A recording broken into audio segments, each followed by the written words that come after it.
We're starting this vlog off with the shop finally being open. Been a long time coming. Not really. It is pretty cool to have the shop open and to have pretty great to know that, I have some pieces of artwork that people can take if they feel pleased to do so.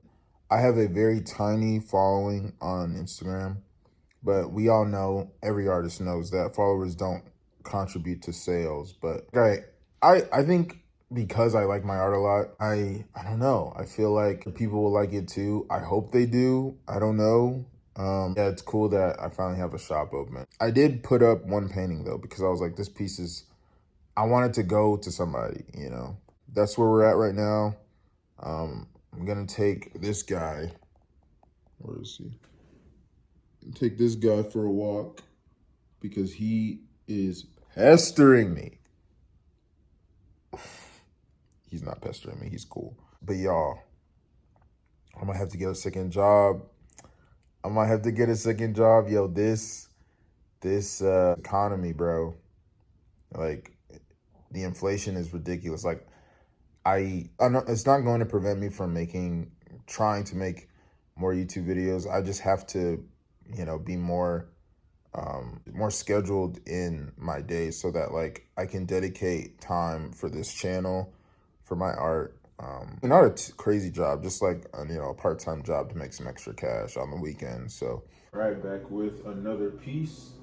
Right now is blank. I'm gonna be painting. My idea, my concept, what I have in my head is basically I want to do this kid with a traditional Ghanaian African mask floating in the air in a park and see basically where that takes me.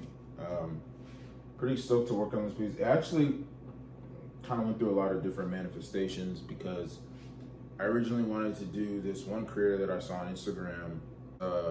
She goes by Planet Mars, and she made this like big head of like this like paper mache piece that I thought was like really cool and inspiring, and I wanted to paint her, but I was like thinking about my artistic career and like where I want to take and what I want to say with my paintings.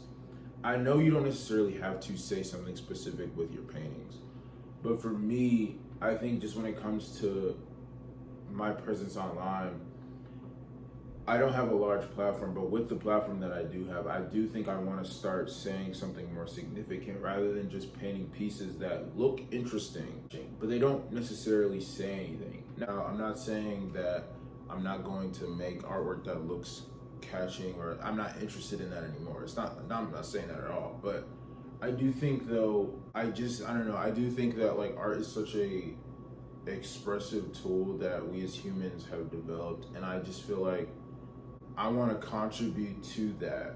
And instead of making pretty pictures, I want, moving forward, I'm just more interested in like using art, using painting to like tell like I don't know, tell narratives, really, just tell stories, because that's kind of what got me into art in the first place, was other artists telling stories with their artwork. Now that may come in the form of a series, that may come in the form of a movie. Storytelling is kind of what I'm leaning more towards now. And actually, that kind of brings me to my next point. This piece right here. I want to talk about what it means for me. My headspace was when I was making the painting. And honestly, it's very religious in its theme. In Christianity, the goat is often seen as the person that is rebellious, someone that is hard-headed. Yeah, that's the word I wanted to use. I wanted to display that and have basically, essentially Armageddon happening in the background. This dude is Bub, the goat, is essentially unfazed, which I mean, you can kind of tell that's kind of what I would say. But like, I think I wanted to explain why there's a goat, why there's a goat smoking a joint. That's the story I wanted to tell, was that Christianity as a concept of a rebellious soul who is unfazed by the wrath of God kind of plays into the idea that, this goat is hard-headed, so like stuff like that is something that I want to dive more into. For instance, even this painting right here is another piece, right, where I wanted to tell a story, you know, where this one isn't necessarily have strong themes outside of what's happening, like essentially just the dude in the desert tripping, the cactus or the cacti, he feels like they're watching. Because I mean, like, I don't know if you've ever been in the desert, but or you just been around cacti, but they do feel like people with souls that watch you. More interested in that side of painting. And another thing, this is kind of long, but this is my platform. Who cares? I also want to dive more into art that represents me as a black man. I think like there are themes of being black in America that I just feel have been untapped, or maybe not necessarily untapped, but like untapped for me.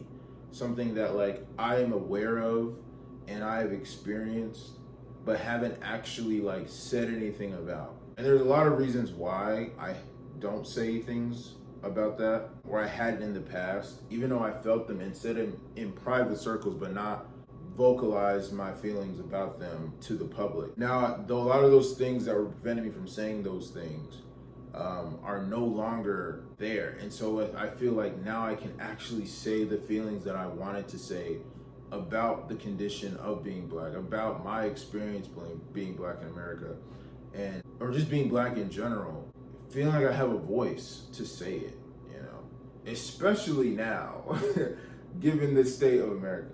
Even the piece right now kind of dives into my heritage and the references to my culture, I think, is something that I really want to tap into. So that's what we're going to work on tonight. It's a little bit, I'm starting a little bit late, so I might not get a lot done tonight, but I do want to at least get the foundation, get this painting started, so.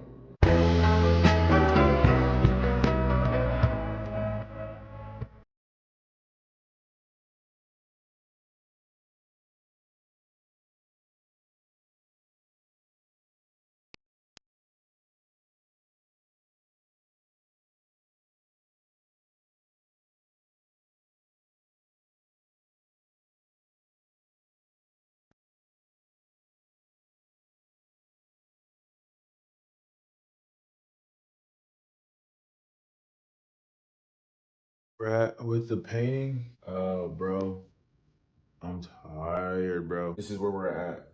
Still got a lot of work to do, but I like how this dude's coming out. I really wanted to, like I was saying before, I really wanted to paint more like traditional African mask. I gotta figure out how I want to detail the trees because the trees look a little funky. So I gotta figure that out. But coming up pretty good. Gonna paint the sky like a nice overcast. I'm gonna paint like an overcast. Life is getting hairy, bro. I got off work around, cause I work from home, so I got off work around like 5 o'clock. Took about 30 minutes, and I was out door dashing, bro. I'm gonna lock in for maybe like another 20 minutes, and I gotta go to bed because, bro, is exhausted. But yeah, that's where I'm at right now, and I'll fill you on later. I feel like I be saying this shit sometimes too, but like if you glad y'all kicked it with me today, man, I appreciate it. Be real, y'all. I don't like it, bro. But I could do better. I know I could do better. I mean, I was looking at all my other pieces. I was like, bro, this does not compare. Like this is where I probably was at when I first started painting. I like the concept. The concept is cool to me, but the execution just is not. It's not where I want to be. So I'm gonna redo it because I'm not a perfectionist, but I want my work to be quality. I'm gonna redo it. I'm gonna lock in, and we'll see what it looks like afterwards.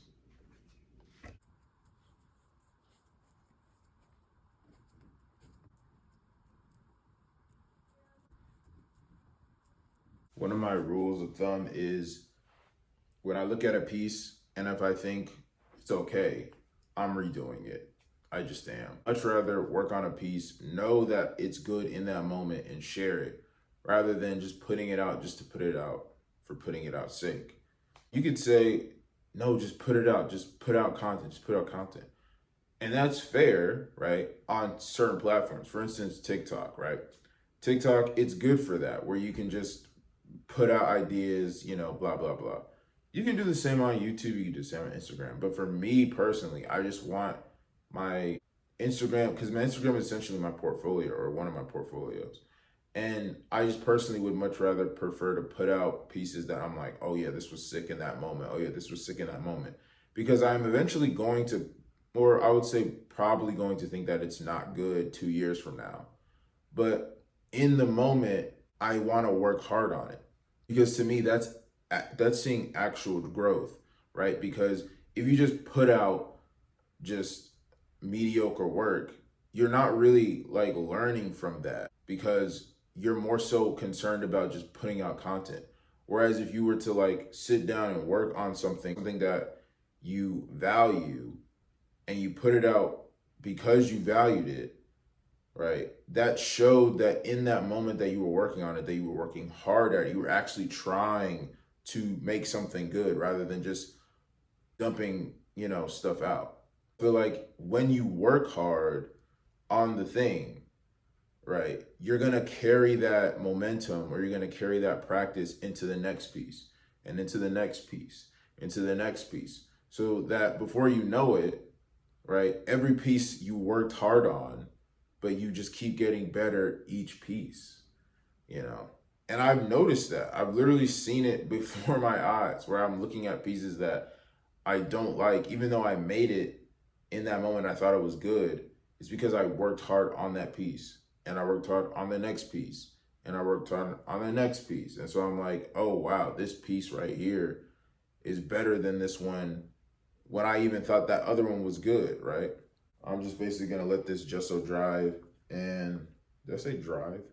I'm just gonna let this gesso dry and then we're gonna get back onto the revision of the piece. I'm already preferring this over the other piece. It's bigger, and honestly, I primed the canvas more. I don't normally do that. I normally just kind of go in, or at least the last two paintings that I did, I had to prime because they were old canvases, so I just had to, I gessoed over it. I mean, I'm already liking this already. Definitely gonna have to do a lot more work, but yeah, I think it's way better now. I might lock in for another 30 minutes because I am getting sleepy. So I'm gonna lock in for another 30 minutes and then we'll clock out. All right, so this is how as far as I've gotten, and already I like it so much more. This kind of brings me to my point about starting over. Like, it's completely fine to do that. I think sometimes as artists, we can tend to get, or at least feel like, no, I started this piece, I have to get it done, I have to get it done. And I feel like for me, at the end of the day, it's like, why? This is your vision. It's not coming out how you want it. It's okay to pivot if you're no longer feeling the piece anymore. You don't have to continue to do it. I personally just wanted to continue this piece. Like, in my head, I was like, this looks so sick. But when I painted it, my first rendition of it just it didn't look good to me, honestly. I mean, that's really what it was. It's like, let me start that over. And here we are. Now, definitely some work still needs to be done. I want to clean up the trees right here and add some more detail and then add some clouds. But I mean, for the most part, I should probably be done with this in like 2 days. Maybe even, because I'm going to finish it. I got a DoorDash in like a couple hours. But when I come back, I mean, I'm just going to knock this out. And I'm probably going to have it done tonight. All right, so this is the final piece. Honestly, I love it. Called Ancestry. It's probably flipped all the way backwards, but it's called Ancestry, and it's definitely one of my more significant pieces, just for me. I think honestly, lately the pieces that I've been making have been they've been targeting my deep-seated feelings about spirituality, or the spirituality that I was raised to believe in. Since leaving that, it's fostered up feelings that I have about said spirituality, and my work is representing deep-seated feelings that I have about it. This piece is specifically about my ancestry, which I talk about a little bit at the beginning of this vlog. This ended up becoming a piece that resonated with me because I wanted to say something about why culture specifically, when colonized, their beliefs and traditions were seen as demonic or seen as uncivilized or savage. And these colonizers basically, I mean, we all know the story, right? These colonizers basically come in with their beliefs, their religions, their traditions, and start saying that that is how they should be operating. That's how the people of Ghana, or just like nearly the entire continent of Africa, was colonized. And so a lot of them told these people, the people of the land, that their beliefs and systems of operations were improper. And it just, lately, it's just been really bothering me, just because of like, when you understand the history of, you know, certain religions, it just makes it more apparent that who's to say that this religion specifically is the true religion, or the one that we should be following, right? Why is this religious text the end all be all, but it came from a different part of the world? Why is it better than what the natives' traditions and beliefs were, you know? And so this piece is essentially touching on that, because this is an African man with a traditional Ghanaian mask, which is something that I mentioned before. But it doesn't even have to be specifically about Ghanaian culture. It's about how indigenous people, their cultures and ideas and beliefs were stripped from them because colonizers said that their way of living is wrong and this is how you're supposed to live. And so, yeah, it just got me thinking about my culture and just others in general. So this is what we ended up going with. And honestly, I think that's going to end this vlog. I've said all I needed to say with this. And next vlog, we'll be starting our new piece, which I'm pretty excited about as well. So, by the way, the prints are at boyatplay.co. Hope you guys like this video, and see you in the next one.